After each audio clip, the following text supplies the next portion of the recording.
O marido ria com arrogância ao telefone. Você mesma vai voltar e ainda vai pedir perdão. E a mãe, ali ao lado, resmungava todos os dias. Volte para o seu marido. Quem vai te querer com 2 filhos? Mas ela rangeu os dentes e fez o que ninguém esperava dela. Ana estava parada na cozinha minúscula do apartamento alugado, o ar cheirando a café requentado e a umidade das paredes descascadas. Aos 58 anos, suas mãos tremiam ligeiramente enquanto segurava o velho telefone fixo, um relicário de uma era em que as ligações ainda pareciam pessoais. Lágrimas quentes escorriam por seu rosto enrugado pelo tempo e pelas preocupações, mas sua voz, quando respondeu ao marido, era firme como uma rocha erguida contra o mar agitado. Não, João, desta vez, não. Acabou. Ele riu novamente, aquela risada gutural que ecoava como um tapa, misturada ao som de garrafas tilintando ao fundo. Provavelmente mais uma noite de bebedeira com os amigos, ou pior, com alguma das amantes que ele nunca se esforçava para esconder. 35 anos. Era isso que eles tinham compartilhado. Um casamento que começara como um sonho juvenil e se transformará em uma prisão de rotina e dor. Ana se lembrava do dia em que se casaram, ela com 23 anos, grávida do primeiro filho, os olhos brilhando de esperança. João era charmoso então, um homem forte que prometia o mundo. Mas o mundo que ele entregou foi um de gritos nas noites, de ausências prolongadas justificadas por trabalho, de cheiro de perfume barato em suas camisas. Ele bebia para esquecer as frustrações da vida, e quando bebia, tornava-se um tirano. Controlava as finanças, decidia o que ela vestia, proibia que trabalhasse fora de casa. Sua função é cuidar da família, ele dizia, como se isso fosse uma bênção e não uma corrente. E ela aguentará. Oh, como aguentará! Pelos filhos, pelo Pedro, agora com 30 anos, casado e vivendo sua própria vida distante, quase como se a mãe fosse uma lembrança incômoda. E pela Maria, de 28 anos, que ainda morava com ela naquele apartamento apertado, dividindo o quarto e as preocupações, mas sob a influência constante da avó. A mãe de Ana, Dona Rosa, aos 80 anos, era uma presença constante e opressora. Vivendo com elas desde que o pai morrera há uma década, ela incorporava todos os estereótipos de uma geração passada. Mulher sem marido é nada. Volta para ele. Ana, quem vai te querer agora, com 2 filhos crescidos? Você tá velha, ninguém te sustenta. As palavras saíam como serras afiadas, dia após dia, enquanto Dona Rosa se sentava na cadeira de balanço na sala, tricotando interminavelmente um cachecol que nunca terminava. Ana via nela o reflexo de sua própria juventude, uma mulher que sacrificará tudo pelo marido, mesmo quando ele a traía abertamente. É assim que as coisas são, Dona Rosa repetia, como um mantra que Ana aprenderá a odiar. Mas naquela noite, algo se quebrou dentro de Ana. O divórcio fora oficializado há apenas 2 semanas, depois de meses de brigas judiciais, onde João jurara que ela não sobreviveria sem ele. Ele tinha razão em parte. O apartamento era temporário, pago com o pouco que ela receberá da partilha, e o dinheiro estava acabando. Maria chorava à noite, pressionada pela avó a convencer a mãe a voltar. Mamãe, pensa em nós. O papai diz que perdoa tudo. Pedro ligava esporadicamente, sua voz fria. Você está destruindo a família, mãe. Por quê? Ana sentia o peso do mundo sobre seus ombros, os olhares dos vizinhos, os sussurros na igreja, a solidão que se instalava como uma névoa fria. Mas no fundo de seu peito, uma faísca antiga se acendia. Uma memória distante, de um tempo antes de João, antes das responsabilidades que a engoliram. Ela desligou o telefone sem mais palavras, ignorando o riso ecoando no aparelho. Caminhou até o quarto, onde Maria dormia profundamente, exausta do trabalho como professora substituta. Dona Rosa ressonava na sala, o tricô caído no colo. Ana sentou-se na cama, abrindo a gaveta da mesinha de cabeceira. Ali, entre fotos antigas e bijuterias esquecidas, estava um envelope amarelado, selado com cera velha. Dentro, cartas de um amor juvenil, de um homem chamado Miguel, que ela conhecera na cidadezinha onde crescerá, um vilarejo à beira-mar chamado Porto Azul. Eles tiveram um romance breve, intenso, aos 18 anos. Ele, um pescador sonhador. Ela, uma garota com aspirações de ser professora. Mas o destino os separara. Miguel partirá para a cidade grande e Ana ficará, casando-se com João por pressão familiar. As cartas pararam, mas a última mencionava algo que Ana nunca contará a ninguém. Uma promessa, uma herança, ou talvez algo mais profundo, como um filho que o mundo não sabia existir. Ela não revelaria agora, nem para si mesma em voz alta. Mas aquilo era o suficiente para acender a chama. Naquela madrugada, Ana agiu. Com as mãos firmes, apesar do coração acelerado, ela reuniu o que podia vender. Joias herdadas da avó, um relógio antigo de João que ela pegara na partilha, roupas que não usaria mais. Ligou para um agiota conhecido. Um risco, ela sabia, mas o crédito era necessário. Preciso de dinheiro para viajar, disse ao homem do outro lado da linha, sua voz baixa para não acordar ninguém. Amanhã, ela pensou, amanhã tudo muda. Escreveu uma carta curta para Maria e Dona Rosa. Vou embora por um tempo. Preciso encontrar meu caminho. Não me procurem ainda. Amo vocês. Deixou-a sobre a mesa da cozinha, junto com o pouco dinheiro que restava para as despesas imediatas. O sol ainda não nascerá quando Ana saiu do apartamento, uma mala velha nas mãos, o casaco surrado sobre os ombros.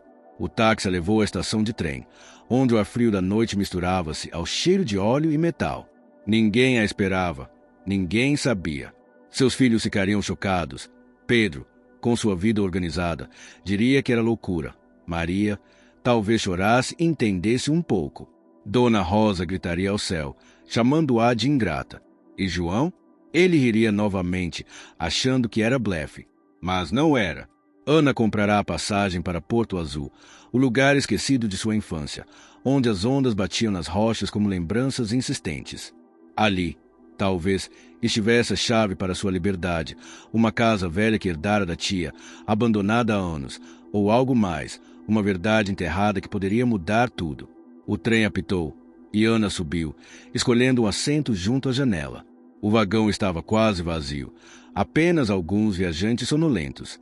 Enquanto o trem se afastava da cidade, as luzes urbanas dando lugar à escuridão do campo, Ana sentiu um misto de terror e excitação pulsando em suas veias.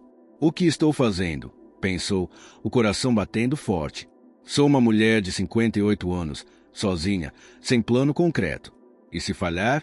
E se a solidão me engolir? Mas então veio a outra voz, mais forte. E se não? E se isso for o começo de algo que eu mereço? Porto Azul, o que você esconde para mim? Ela apertou o envelope em seu bolso, sentindo o papel áspero contra a pele. A Taia do passado chamava, e pela primeira vez em décadas, Ana respondia. O trem acelerou, levando-a para o desconhecido, e ela se permitiu um sorriso tímido, misturado às lágrimas. O que viria a seguir? Ninguém sabia, nem mesmo ela. Mas uma coisa era certa, ela não voltaria pedindo perdão. Não mais. O trem balançava suavemente sobre os trilhos, como se embalasse as memórias de Ana em um ritmo constante e hipnótico. As horas se arrastavam na escuridão da noite, pontuadas pelo brilho ocasional de luzes distantes nas vilas que passavam. Ela encostou a cabeça na janela fria, sentindo o vidro vibrar contra sua testa, e permitiu que os pensamentos agassem para o passado, como ondas que retornam à praia. Porto Azul. O nome evocava a imagem de uma infância simples, em um vilarejo provinciano à beira do Atlântico, onde o ar salgado misturava-se ao cheiro de peixe fresco e pão assando nas fornalhas das casas de adobe. Nascida ali em 1967, Ana crescerá entre as dunas e as ruas estreitas, filha de um pescador e uma costureira. Seus dias eram preenchidos por corridas na praia com os irmãos, colhendo conchas e sonhando com o mundo além do horizonte. Aos 10 anos, ela já sabia que queria ser professora, inspirada pela senhora Clara, a mestra da escola local, que contava histórias de terras distantes e incentivava as meninas a estudar. O conhecimento é a sua liberdade, Ana, dizia a professora, e aquelas palavras se gravaram em seu coração como uma promessa. Mas a vida, como Ana aprenderia cedo, nem sempre segue os sonhos. Aos 18 anos, ela se apaixonou por Miguel, um rapaz da vila vizinha, com olhos cor de mar e um sorriso que iluminava as noites de luar. Ele era pescador como o pai dela, mas sonhava em viajar, em ver o mundo. Seu romance foi breve e intenso, beijos roubados na praia, promessas sussurradas ao vento. Miguel falava de um futuro juntos, mas o destino interveio. Ele partiu para Lisboa em busca de trabalho melhor, deixando cartas que Ana guardava como tesouros. Então veio João, o rapaz da cidade grande que visitava parentes em Porto Azul.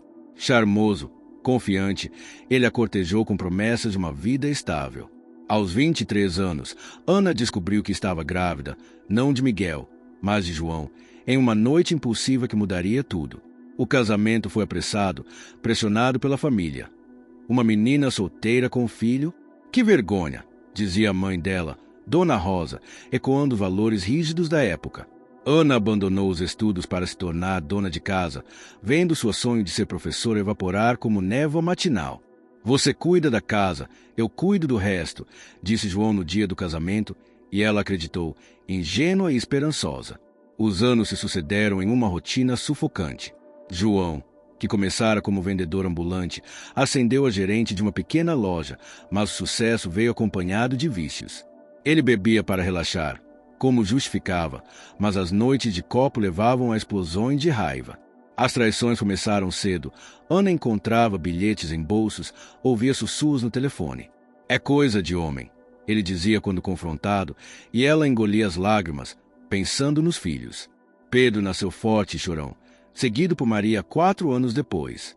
Ana os criava com amor, cozinhando refeições caseiras que enchiam a casa de aromas reconfortantes, sopas de peixe, bolos de fubá, receitas herdadas da avó. Mas João controlava tudo. O dinheiro era dele, as decisões eram dele. Você não precisa trabalhar, Ana. Fica em casa com as crianças. Ela tentará uma vez, aos 30 anos, arranjar um emprego como auxiliar em uma escola, mas ele sabotara. Quem vai cuidar da casa? Você quer me envergonhar. As brigas eram constantes, e as crianças, presas no meio, acabavam culpando a mãe. Por que você discute tanto com o papai, mamãe? Ele trabalha duro, dizia Pedro aos 10 anos, os olhos inocentes refletindo a manipulação sutil de João. Maria, mais sensível, chorava nos braços de Ana, mas com o tempo aprendeu a se calar. E Dona Rosa, que se mudará para a casa deles após a viuvez, sempre tomava partido do genro. O homem é o chefe da família, Ana. Aguenta firme, como eu aguentei com seu pai. Aquelas palavras cortavam como facas, reforçando a prisão invisível em que Ana vivia.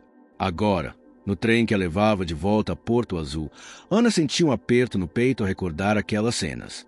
Como a noite em que Pedro, adolescente, gritara com ela após uma briga familiar. É culpa sua, mãe.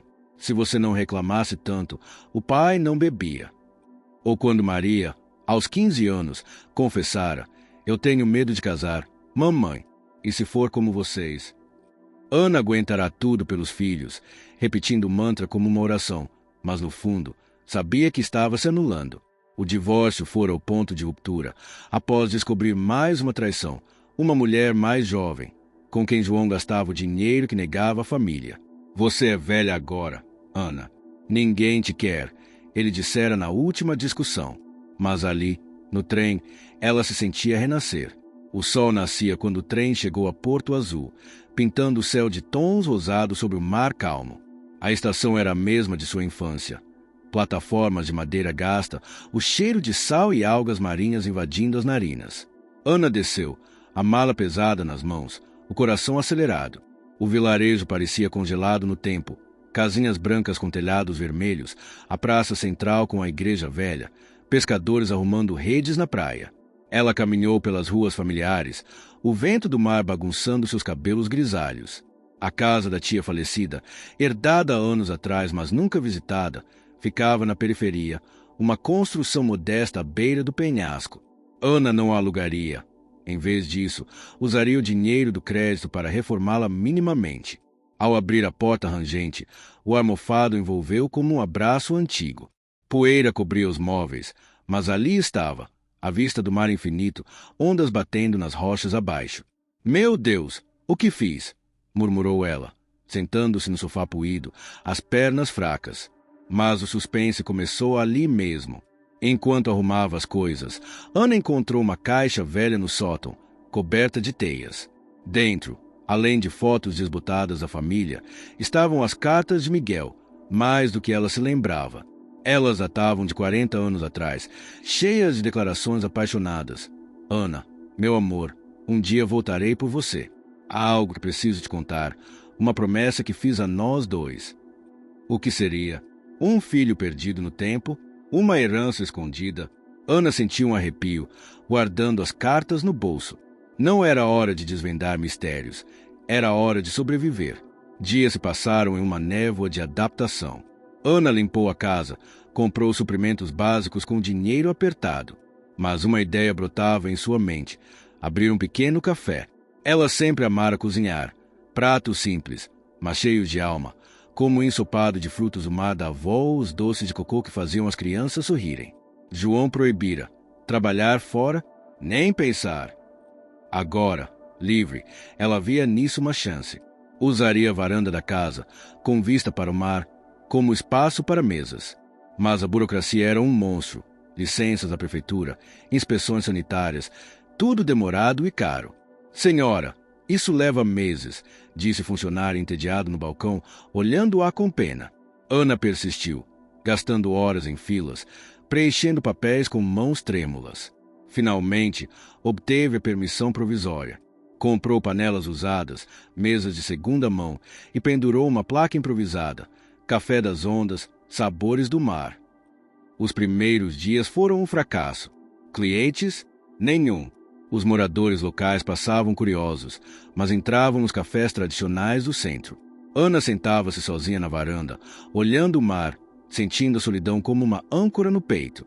Talvez eles tenham razão. Quem sou eu para começar agora? Pensava, as lágrimas misturando-se ao chá frio. Foi então que o telefone tocou, o celular simples que ela levará. Era Maria, a voz entrecortada. Mamãe, onde você está? A vovó está furiosa. Volta para casa, por favor. O papai diz que perdoa, que foi o eu. Ana respirou fundo. Filha, eu preciso disso. Porto Azul é onde nasci. Estou abrindo um café. Acredita? Maria riu nervosamente. Um café? Mamãe, você tá louca? Com que dinheiro? Volta, a gente precisa de você aqui. Pedro ligou em seguida, mais frio. Mãe, isso é ridículo. Você abandonou a família. O pai está sofrendo, sabe? E a vovó não para de reclamar. Dona Rosa pegou o telefone. Sua ingrata. Quem te ensinou a fugir assim? Volta para o seu marido. Mulher, sem homem, você é nada. Ana desligou, o coração doendo, mas uma faísca de determinação acesa. A salvação veio na forma de uma velha amiga, Teresa, companheira de infância, que aparecerá por acaso na praia. Aos 59 anos, viúva e dona de uma lojinha de souvenirs, Teresa reconheceu Ana imediatamente. Ana, meu Deus, quanto tempo! O que te traz de volta? Elas conversaram horas, Ana desabafando sobre o divórcio, o café. Teresa sorriu. Eu ajudo. Conheço todo mundo aqui. Vou espalhar a notícia. Seus pratos vão conquistar eles. E assim foi. Teresa trouxe os primeiros clientes. Amigos pescadores se provaram o ensopado e voltaram no dia seguinte. Isso é melhor que o da minha mãe, disse um, e o boca a boca começou.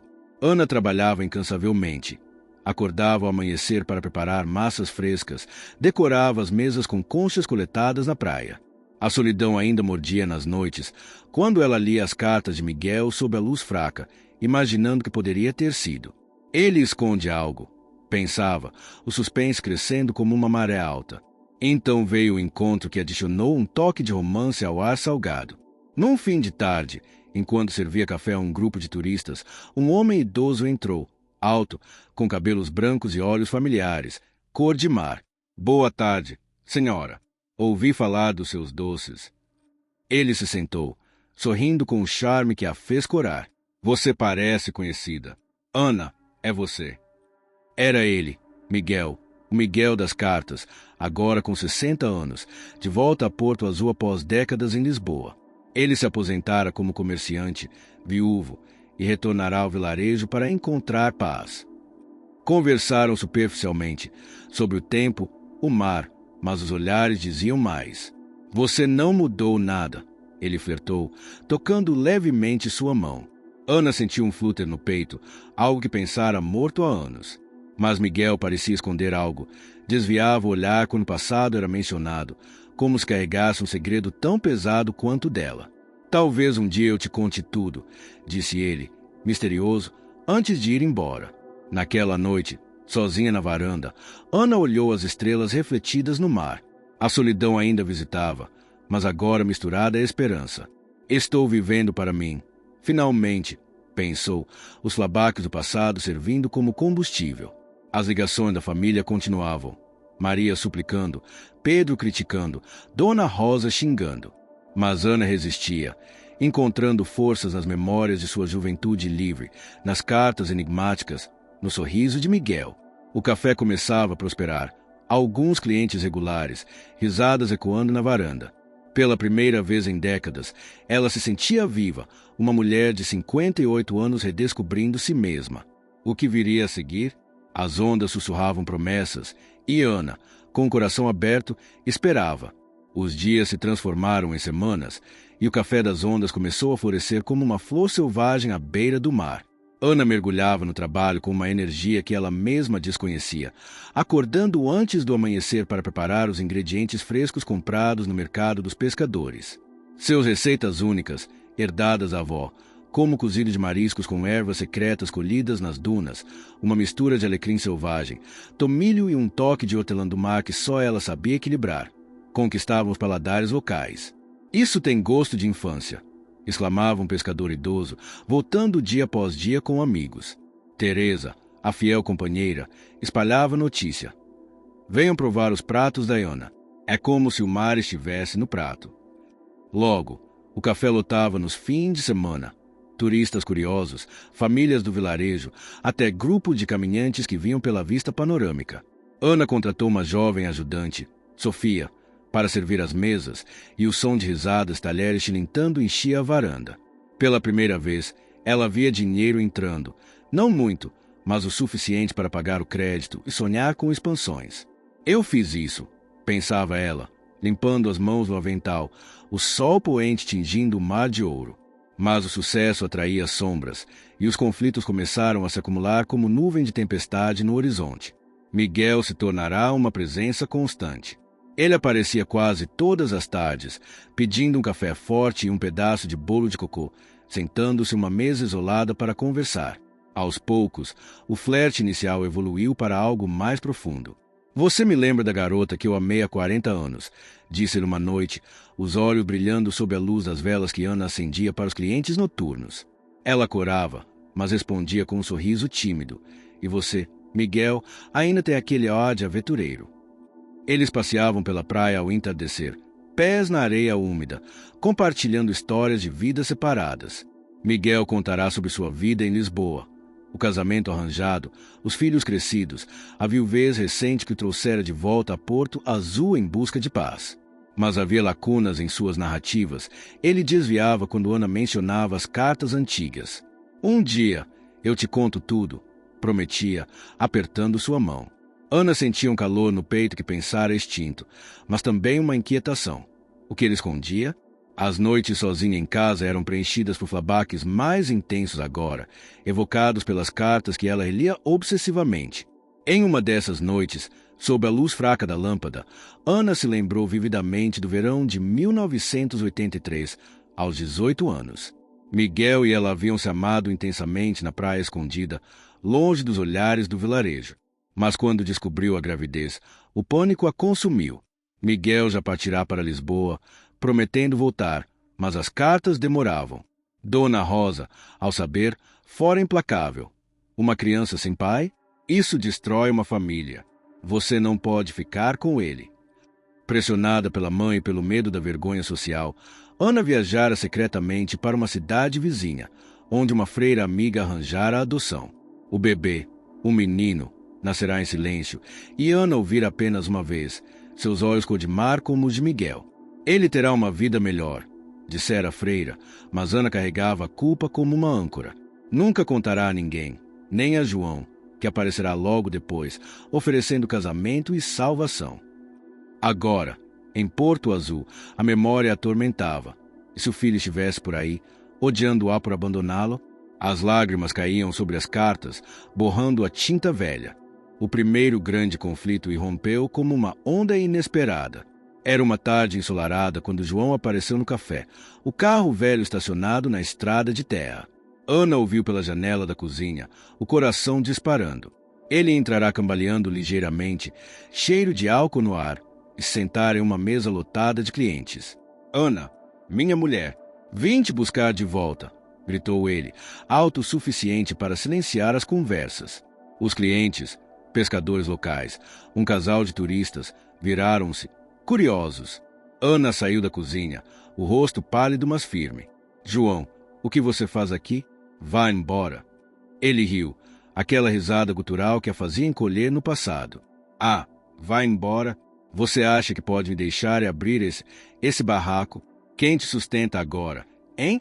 Volta para casa, sua ingrata. Sem mim, você é nada com esses filhos que eu criei. Ele se levantou, derrubando uma xícara, e agarrou seu braço. Eu te perdoo, mas vem comigo agora. Os clientes murmuravam, desconfortáveis. Ana sentiu a raiva subir, anos de humilhação explodindo. Solte-me. Eu não sou mais sua propriedade. Ela se soltou, pegando o telefone atrás do balcão. Polícia. Sim, há um homem causando tumulto no meu café. João a xingou, chamando-a de nomes baixos na frente de todos, mas quando as sirenes soaram ao longe, ele recuou, cuspindo no chão. Você vai se arrepender, Ana. Eu volto. A polícia o levou para interrogatório, e os clientes aplaudiram quando ele saiu algemado. Ana tremia, mas ergueu a cabeça. Desculpem o incômodo. O café é por conta da casa hoje. Foi seu primeiro triunfo. Os jornais locais até mencionaram o café valente da viúva, embora ela não fosse viúva, e mais clientes vieram, atraídos pela história. Mas a vitória foi efêmera. Dias depois, Pedro e Maria chegaram de surpresa, o carro deles parando na frente da casa ao anoitecer. Pedro, com sua esposa ao lado, desceu carrancudo. Mãe, o que foi aquilo com o pai? Ele está no hospital agora, estressado por sua causa. Maria, olhos inchados, abraçou Ana. Mamãe, eu entendo um pouco, mas volte. A vovó está doente, precisa de você. Ana os levou para dentro, servindo chá na varanda. Pedro defendia o pai veementemente. Ele errou, mas é o pai. Você destruiu nossa família fugindo assim. E esse café? Ridículo. Mãe, você tem 58 anos. Maria hesitava, tocando a barriga discretamente. Mamãe, eu tô grávida. 2 meses. Eu tenho medo de acabar como você e o papai. Brigas, solidão. Ana sentiu um aperto no coração, abraçando a filha. Filha, é por isso que eu parti. Para mostrar que há outro caminho. Não repita meus erros.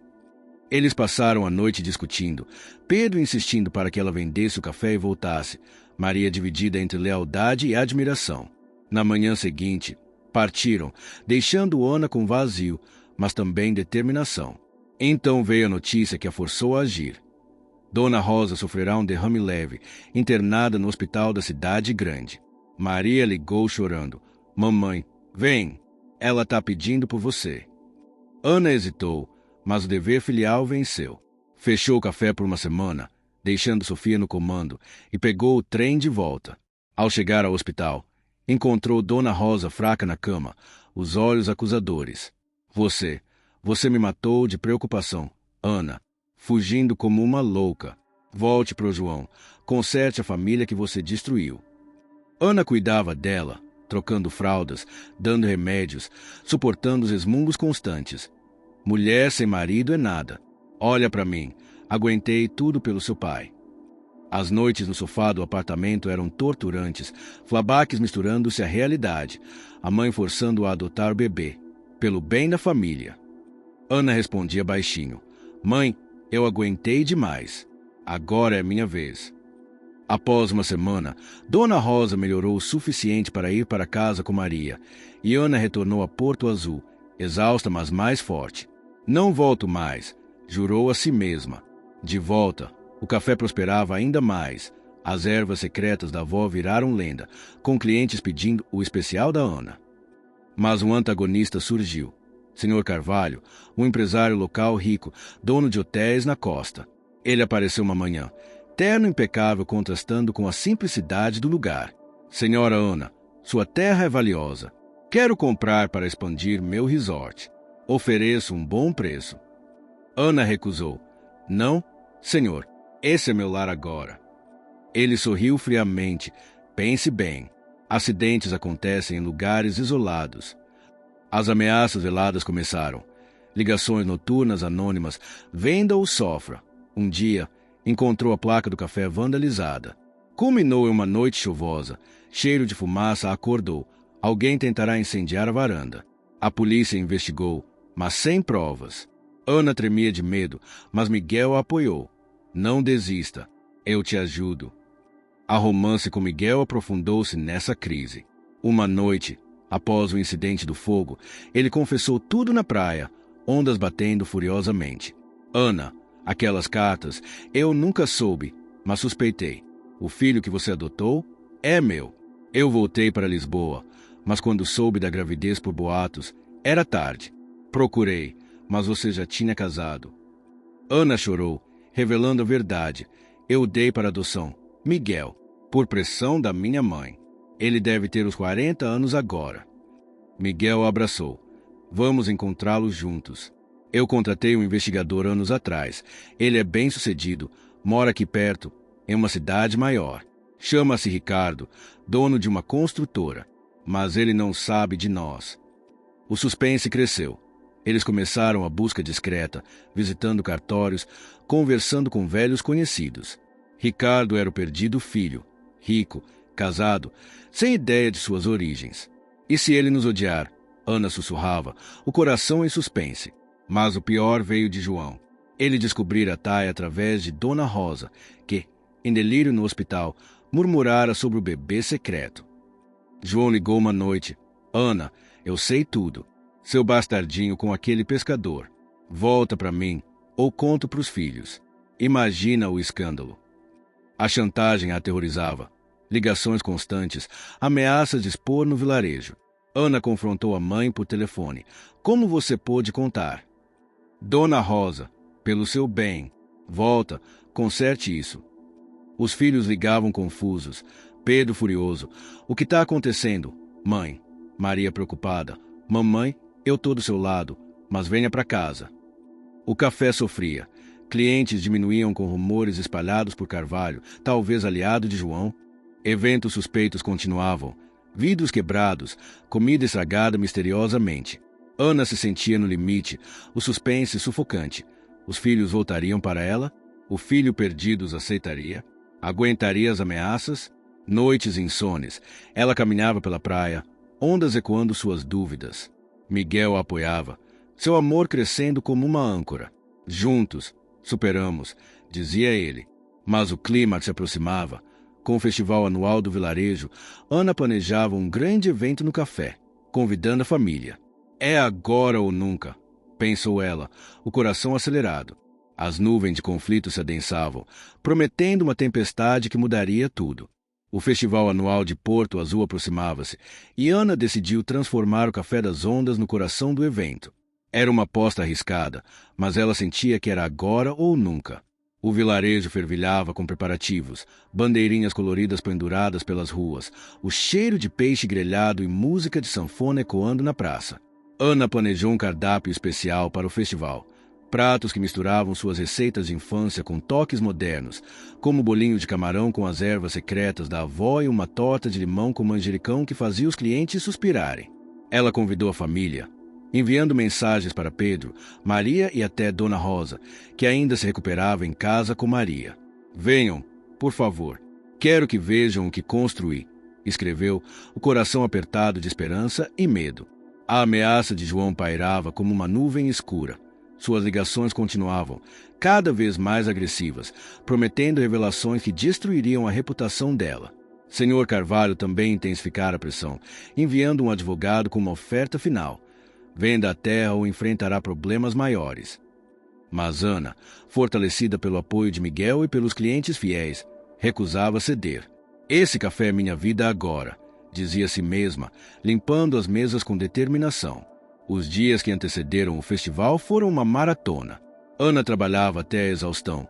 coordenando fornecedores, decorando a varanda com lanternas de papel e flores silvestres colhidas nas dunas. Sofia, a jovem ajudante, tornará-se indispensável, correndo de um lado para outro com um sorriso incansável. Teresa trouxe mais voluntários, pescadores e artesãos locais, que viam no café um símbolo de resistência contra os grandes resortes que engoliam a costa. Miguel também estava lá, ajudando a carregar caixas de ingredientes, nas pausas, segurando a mão de Ana com um olhar que dizia: "Você não está sozinha." Eles continuavam a busca pelo filho perdido, Ricardo, mas as pistas eram escassas. O investigador contratado por Miguel confirmara que ele estaria em Porto Azul durante o festival, como patrocinador de um evento náutico. "E se ele estiver aqui, Ana?" perguntou Miguel uma noite, enquanto caminhavam pela praia. "E se ele não quiser saber de nós?" Ana não respondeu, mas o peso da possibilidade a fazia tremer. A culpa de 40 anos atrás misturava-se à esperança de redenção. O dia do festival amanheceu com o céu de um azul cristalino, o mar calmo refletindo o sol como um espelho. O Café das Ondas estava lotado desde cedo, mesas cheias, filas se formando na entrada, o aroma de seus pratos enchendo o ar. Músicos locais tocavam violão e percussão, criando uma atmosfera festiva. Ana se movia entre a cozinha e as mesas, o avental manchado de molho, o rosto iluminado por um sorriso que escondia a ansiedade.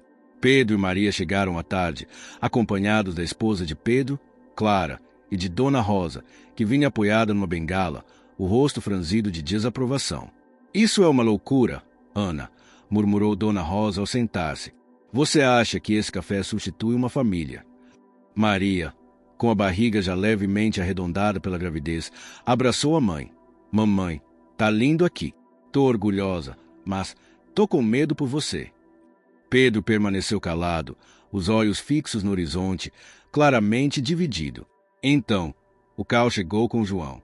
Ele apareceu no meio da multidão, o rosto vermelho de raiva e álcool, segurando um maço de papéis que Ana reconheceu imediatamente, cópias das cartas de Miguel, que Dona Rosa, em um momento de fraqueza, entregará a ele. "Ana, sua traidora!" gritou ele, alto o suficiente para silenciar a música e atrair todos os olhares. "Você acha que pode fugir e viver essa fantasia? Aqui está a verdade." Ele jogou as cartas na mesa central, algumas voando ao chão, e apontou para Ana. "Ela teve um caso há 40 anos. Um filho ilegítimo com um pescador qualquer. Acham que ela é a santa do vilarejo? É uma mentirosa." O silêncio era ensurdecedor. Clientes cochichavam, chocados. Pedro se levantou, furioso. "Isso é verdade. Mãe?" Maria segurou a mão da mãe, os olhos cheios de lágrimas. Dona Rosa, sentada, baixou a cabeça, murmurando: "Eu disse que isso ia acabar mal."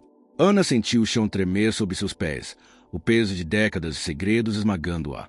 Mas algo dentro dela se acendeu, não mais medo, mas uma fúria silenciosa. Ela respirou fundo, subiu em uma cadeira para que todos a vissem e falou, a voz firme apesar das lágrimas: "Sim, é verdade. Eu amei um homem antes de João e tive um filho com ele. Eu era jovem, assustada, pressionada pela minha mãe a dá-lo para adoção. Carreguei essa culpa todos esses anos, enquanto aguentava um casamento que me destruía. João me traiu, me humilhou, me controlou por 35 anos. Eu fiquei calada pelos meus filhos, por Pedro e Maria, mas agora não mais. Este café é minha vida, minha liberdade. Não vou voltar, João, nunca." A multidão murmurava, alguns aplaudindo timidamente. Maria correu para abraçá-la, chorando. "Mamãe, eu te amo. Fica forte." Pedro hesitava, o rosto vermelho de confusão, mas não falou contra ela. Dona Rosa, pela primeira vez, permaneceu em silêncio, os olhos úmidos. Foi então que o maior choque aconteceu. Um homem alto, de uns 40 anos, pele bronzeada e olhos cor de mar, aproximou-se do café, atraído pelo tumulto. Era Ricardo, o patrocinador do evento náutico, que Ana e Miguel identificaram pelas fotos do investigador. Ele parou, confuso, olhando as cartas espalhadas. "O que está acontecendo aqui?" perguntou, a voz grave. Miguel, ao lado de Ana, deu um passo à frente, tremendo. "Ricardo, eu sou seu pai. E Ana, ela é sua mãe." O silêncio caiu como uma onda. Ricardo olhou para eles, os olhos arregalados, depois para as cartas, pegando uma com mãos trêmulas. Minha mãe? Vocês me abandonaram. Ana desceu da cadeira, lágrimas escorrendo. Eu não queria. Ricardo, eu era jovem, pressionada. Nunca parei de pensar em você. Me perdoe. A multidão observava, hipnotizada, enquanto Ricardo processava as palavras. Ele hesitou, o rosto endurecido, mas então, num impulso, abraçou Ana, os dois chorando juntos. Eu sempre senti que faltava algo, murmurou ele. Agora sei o quê. Miguel se juntou ao abraço e os três ficaram ali, envoltos em lágrimas e perdão, enquanto os clientes aplaudiam, muitos com olhos marejados. João, humilhado, tentou gritar mais, mas a multidão o ignorou. Você vai pagar por isso, Ana, esbravejou, mas sua voz se perdeu. Então veio o golpe final, revelado por Teresa, que ouvirá rumores no vilarejo. João estava falido. A loja onde trabalhava faliu meses atrás, e ele vivia de dívidas, enganando a todos com a fachada de homem bem-sucedido. Ele voltará não por amor, mas para tomar o café de Ana, que agora valia dinheiro com o sucesso. Você queria meu café para pagar suas dívidas? Ana confrontou, a voz cortante. João gaguejou, sem resposta, e saiu cambaleando, vaiado pelos presentes. A humilhação era completa. Naquela noite, sob um céu estrelado, o festival continuou, mais vibrante que nunca.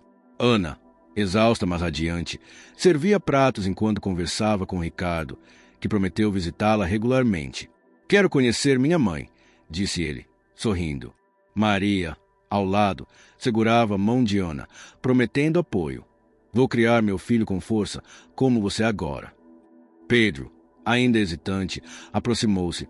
Mãe, eu errei. Me perdoa. Ana o abraçou, aliviada.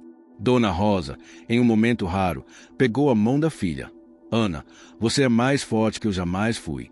Me perdoe por te prender. As palavras, tão inesperadas, fizeram Ana chorar de alívio. Quando a multidão começou a dispersar, Miguel puxou Ana para a praia, longe das luzes do festival.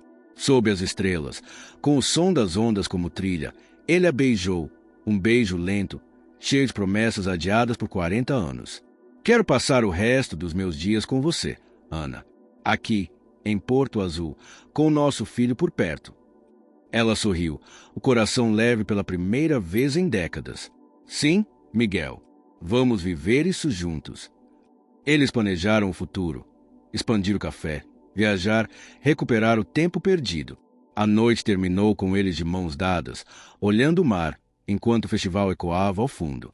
Mas o verdadeiro choque veio nos minutos finais do festival. Enquanto Ana guardava as cartas de Miguel, encontrou uma última, escondida no envelope que não lera antes. Escrita às pressas, dizia: Ana, se ler isso, saiba que menino não é só meu. João sabia de tudo e ameaçou destruí-lo. Eu te protegi como pude. Ana congelou, a mente girando. João sabia do filho. A culpa que ela carregara, de ter abandonado Ricardo, era, em parte, uma manipulação de João, que a pressionara a se livrar do bebê para salvar o casamento. A revelação a atingiu como um raio. Ela não era apenas vítima, mas uma sobrevivente que lutara contra um homem que a controlara até nos segredos mais profundos. Eu sou mais forte do que ele jamais será, pensou, guardando a carta com um sorriso determinado. O festival terminava. Mas para Ana, era o começo de uma nova vida, uma vida que ela construíra, contra todas as probabilidades, e que agora brilhava como as estrelas sobre Porto Azul. O festival marcou um divisor de águas para Ana e o Café das Ondas. Nos meses que se seguiram, o sucesso do evento espalhou-se como as ondas que batiam nas rochas de Porto Azul. Jornais regionais publicaram matérias sobre mulher que desafiou o passado, transformando Ana em uma espécie de lenda local. Turistas vinham de longe, atraídos não só pelos pratos com as ervas secretas da avó, mas pela história de uma mulher de 58 anos que reconstruíra a vida do zero. Ana aproveitou o momento. Com o dinheiro acumulado, pagou o crédito que tomara para abrir o café e investiu em melhorias. A varanda ganhou mais mesas, decoradas com conchas e lanternas artesanais. A cozinha foi ampliada com equipamentos novos, e Sofia, agora gerente, trouxe outras jovens do vilarejo para ajudar. Mas Ana não parou por aí. Com a ajuda de Teresa, que se tornará sua sócia informal, ela abriu uma segunda unidade do Café das Ondas em uma cidade vizinha, onde o mesmo charme rústico e os sabores únicos conquistaram novos clientes. Planos para uma terceira unidade, em Lisboa, começaram a tomar forma, um sonho que Ana nunca imaginara possível. Quem diria, pensava ela, olhando as contas no caderno, o coração cheio de orgulho. Eu, uma dona de casa, agora uma empresária. A família, antes fragmentada, começou a se reconstruir. Maria, com a gravidez avançando, passou a visitar Porto Azul com frequência. Ela e Ana passavam horas conversando na varanda do café, o mar ao fundo, enquanto Maria acariciava a barriga. Mamãe, vou chamar minha filha de Clara, em homenagem à sua força, disse ela numa tarde ensolarada, os olhos brilhando. Quando o bebê nasceu, uma menina saudável com cachos castanhos, Ana estava lá, no hospital, chorando ao segurar a neta. Maria decidiu se mudar para Porto Azul com a filha, alugando uma casa pequena perto do café. Quero que ela cresça vendo você. Mamãe, uma mulher que não desiste. Pedro, inicialmente resistente, também amoleceu. Após o festival, ele ligou para Ana, a voz embargada. Mãe, eu fui injusto. Vi o pai pelo que ele é agora. Me perdoa por te julgar. Ele começou a visitar nos fins de semana, trazendo a esposa, Clara, que se encantava com café e ajudava com ideias de marketing. Você é uma inspiração, sogra, dizia ela, sorrindo. A reconciliação com os filhos trouxe a Ana uma paz que ela não sentia há décadas. Dona Rosa, ainda frágil após o derrame, também mudou. Após a confissão no festival, ela passou semanas em silêncio, refletindo. Um dia, enquanto Ana visitava na cidade grande, Dona Rosa segurou sua mão com força surpreendente. Ana, eu vivi presa às regras do meu tempo. Fui dura com você porque achava que era o certo. Mas você me mostrou que é ser livre. Quero viver com você, se me aceitar. Ana, emocionada, trouxe a mãe para Porto Azul. Dona Rosa passou a morar na casa ao lado do café, ajudando com pequenas tarefas, como embrulhar doces ou contar histórias aos clientes sobre a velha Porto Azul. Pela primeira vez, mãe e filha encontraram um entendimento, construído não sobre regras antigas, mas sobre respeito mútuo. Você é minha maior lição, filha, disse Dona Rosa uma noite, e Ana, enxugando lágrimas, sentiu o peso passado se dissipar. A relação com Miguel floresceu como uma primavera tardia. Após o festival, eles se tornaram inseparáveis, dividindo jantares à luz de velas no café fechado, caminhadas ao amanhecer na praia. Miguel, agora aposentado, ajudava no café, sugerindo ideias para novos pratos e compartilhando histórias de sua vida em Lisboa. Um ano após o festival, numa noite de lua cheia, com o mar brilhando como prata, ele se ajoelhou na areia, segurando um anel simples de prata com uma pedra azul. Ana, perdi você uma vez. Não quero perder de novo. Casa comigo? Ela riu, lágrimas escorrendo, e aceitou. A cerimônia foi pequena, na praia, com os clientes fiéis, Teresa, Sofia, os filhos e Dona Rosa como testemunhas. Ana, aos 59 anos, vestiu um vestido branco leve, os cabelos grisalhos soltos ao vento, e trocou votos com Miguel sob um arco de flores silvestres. Prometo te amar pelo resto dos nossos dias, disse ele. E Ana, sorrindo, respondeu, e eu prometo viver plenamente ao seu lado. O beijo selou não apenas o amor, mas a vitória de uma vida reconquistada. Ricardo, o filho perdido, tornou-se parte da nova família. Após o choque do festival, ele passou meses conhecendo Ana e Miguel, visitando Porto Azul regularmente. Como dono de uma construtora bem-sucedida, ele ofereceu ajuda financeira para expandir o café, mas Ana recusou gentilmente. Quero fazer isso com meu suor, Ricardo, mas te ter aqui já é tudo. Ele sorria, orgulhoso, e começou a chamar Ana de mãe em conversas casuais. Um dia, durante o jantar no café, Ricardo revelou uma surpresa. Mãe, pai, quero deixar algo para vocês. Minha empresa está crescendo e quero garantir que o Café das Ondas seja um legado. Estou criando um fundo para apoiar sua expansão. Ana, atônita, tentou protestar, mas Ricardo insistiu. Você me deu a vida. Isso é o mínimo que posso fazer. O gesto a emocionou profundamente, não pelo dinheiro, mas pelo laço que agora os unia, um laço que ela pensara perdido para sempre. Mas o verdadeiro choque, a reviravolta que reescreveu toda a história, veio numa noite tranquila, meses após o casamento. Ana organizava papéis antigos na casa, preparando documentos para a nova unidade do café, quando encontrou uma carta esquecida no fundo do envelope de Miguel. Era diferente das outras, escrita em papel amassado, com a caligrafia trêmula de Miguel, datada de 1984. Ela abriu, o coração acelerando. Ana, se um dia ler isso, saiba que João não é quem você pensa. Ele sabia do nosso filho desde o início. Quando descobriu sua gravidez, ele me ameaçou, disse que resolveria o problema se eu não sumisse. Eu parti para proteger você e o bebê. Mas há mais. João não é o pai de Pedro nem de Maria. Ele me confessou, numa noite de bebedeira, que era estéril, mas aceitou casar para salvar a honra da família. Você deve saber a verdade. Você sempre foi mais forte do que ele. Ana sentou-se, o papel tremendo em suas mãos. Flabaques a engoliram como uma onda. Ela sempre soubera, no fundo, que João não era o pai biológico de Pedro e Maria.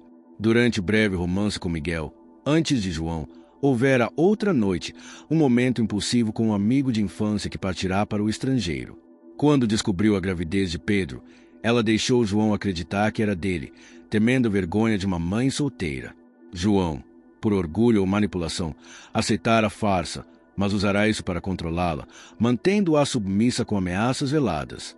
Quando Maria nasceu, a mesma mentira se repetiu. Ana carregara esse segredo como uma corrente, temendo que a verdade destruísse os filhos. Mas agora, com João exposto como um homem falido e manipulador, ela percebeu. Não fora fraqueza que a fizera calar, mas força, a força de proteger Pedro e Maria, de dar-lhes uma família, mesmo que imperfeita. Ela não abandonara Ricardo. Ela o salvara das mãos de João, que, sabendo da verdade, poderia ter feito algo terrível. Eu fui uma heroína, mesmo sem saber, pensou, lágrimas misturando-se a um sorriso. Naquela noite, Ana caminhou sozinha até a praia, o mar calmo refletindo a lua cheia. O vento acariciava seus cabelos grisalhos, agora soltos, livres como ela. Ela olhou para o horizonte, sentindo o peso do passado dissolver-se nas ondas. Eu voltei para mim mesma, murmurou, a voz firme, cheia de uma certeza conquistada a duras penas. E isso é a melhor coisa que poderia ter acontecido.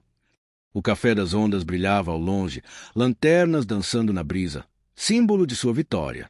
Pedro, Maria, Ricardo, Dona Rosa, Miguel, todos faziam parte dessa nova vida, construída não sob mentiras, mas sob coragem.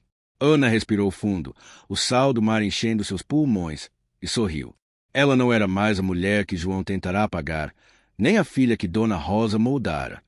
Era Ana, inteira, livre, uma lenda viva de Porto Azul.